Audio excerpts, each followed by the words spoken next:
Hey guys, this is Michelle, creative producer at FLORA. What you're looking at right now is a brand exploration experiment I did. Here's some mockups, and today I want to show you how I made it, my thought process along each step of how I made certain decisions and use certain techniques so you can follow along and create this workflow. So the product I'm using as a reference branding is called On&Do. I'm super into Japanese skincare, and I picked out this body serum because it just has this super satisfying and unique shape. As I was slowly exploring the brand's digital presence, I'm realizing that there are some missed opportunities about some compelling aesthetics and properties that, as a cosmetic and wellness brand, that could be amplified. So here's my entire workflow where I explore the brand identity for On&Do. Here's the product information that I pulled from the retailer website. Here's some product photography I pulled from the official website. My first step after creating a project is to import all those contextual details of the product information, including some raw ingredients that are included in the product. After inputting all these contextual information, I spawned multiple text blocks to iterate with GPT for some general information processing and some brainstorming. So some of the questions I asked are: come up with a field value proposition according to this product introduction, analyze the brand image through the product information and aesthetics. GPT helped me extract information from the product detail and helped me explore some core concepts and themes that are foundational to my exploration on the On&Do's visual identity development. Some of the themes I want to further explore are vitality, sensuality, elegance, protection from vulnerability and aging, resilience, transformation and rebirth, divine femininity, and subtle power carried in quiet forms. These are the brand voices that I'm interested in personally as a designer and also as a customer using natural ingredient skincare. Then I asked GPT to help me brainstorm some natural element and motif that could represent these themes and messaging. I wanted to use camellia leaf, the serum's natural ingredient, as one of the visual elements, while pairing it with some more conceptually distinctive element as a motif. I thought seashell was an interesting symbol that could amplify the brand message in unison with the leaf, but also creating contrast in form with the softness and fragility of leaves. Then I kind of iterated with GPT to let it explore and enforce my thought process. And after I kind of locked in on exploring this pair, I love how these two natural elements both represent some of the core brand voices that I want to explore, such as divine femininity through resilience and regeneration, shell's protection and containment and transformation, while camellia leaves have nourishing natural ingredient and is rejuvenating. I also love the idea of both elements having a hidden inner core that represents an eternal beauty, where camellia leaves chemistry and the inner spiral of the shell both require opening, ritual, and attention.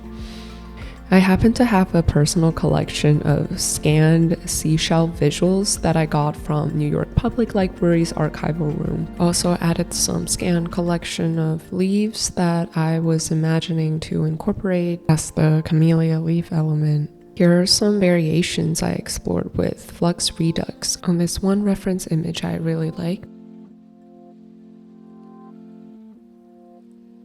Here I kind of use the text block as a notepad where I have all the points that I want to explore here, and just in general how I want to incorporate the two elements into one coherent visual identity. And here's some visual exploration where I try to integrate the leaves and the seashell into one. I'm using one of the input images as a style reference with flux context. And I also prompted seashells with camellia leaves as the two subject matter of the generation. I really like this set of generations, and I especially love this one with a very muted color tone. So I decided to explore this specific one with some of the product mockups that I had in the editor. I decided to use a runway reference model and feed in this image as one of the reference images, while also feeding in the product packaging as the other reference image.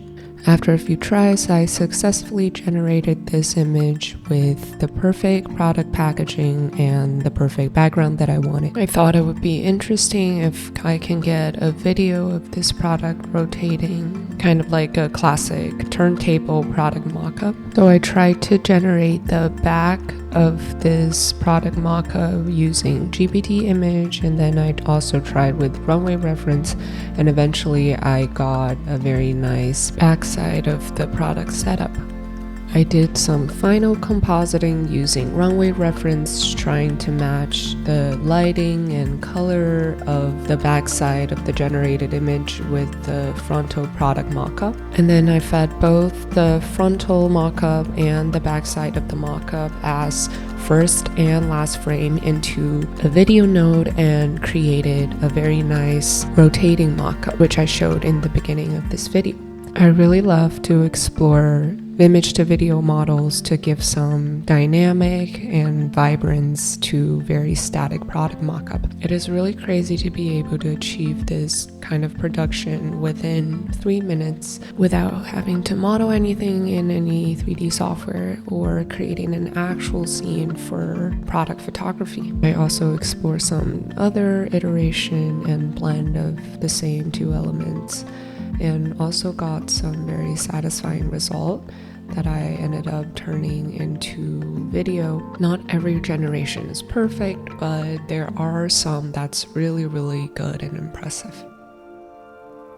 Like this one.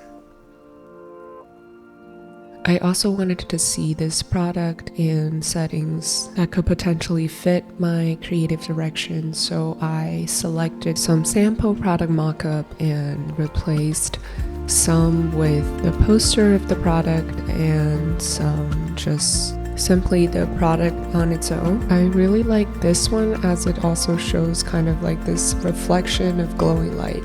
And here's more of the product and some very natural environment that I thought would go really well with my direction. And yeah, this is my entire workflow. I'm super excited to see y'all try it on your own.